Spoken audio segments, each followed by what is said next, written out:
Hola, bienvenido al show de Cocina de Chloe. Hoy estamos haciendo salsa verde.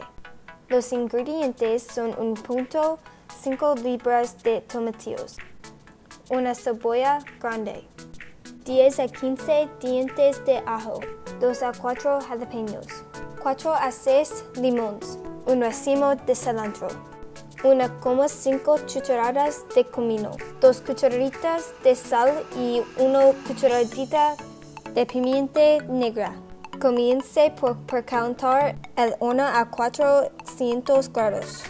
Luego comience a cortar las cebollas, cortar los jalapeños y pelar el ajo. Luego extiéndalos y los tomatillos en una bandeja para galletas y colóquelos en el horno hasta que estén casi dorados.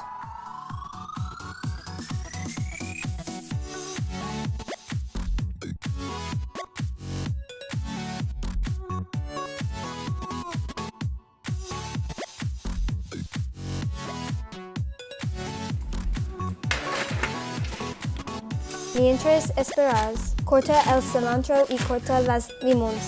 Cuando las verduras estén doradas, ponlas en la licuadora. Recomiendo usar pinzas porque pueden estar muy calientes. Luego agregue su cilantro, el jugo de las limones y las especias.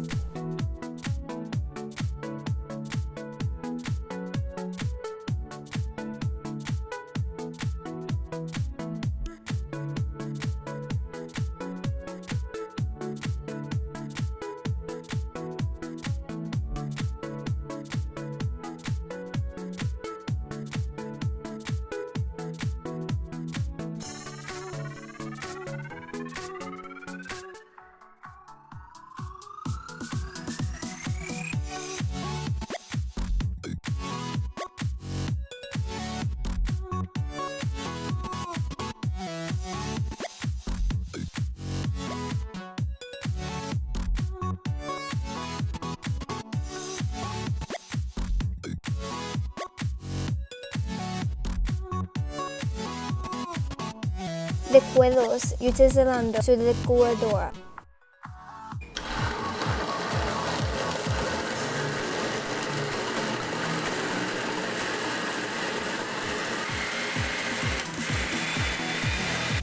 Disfrutar.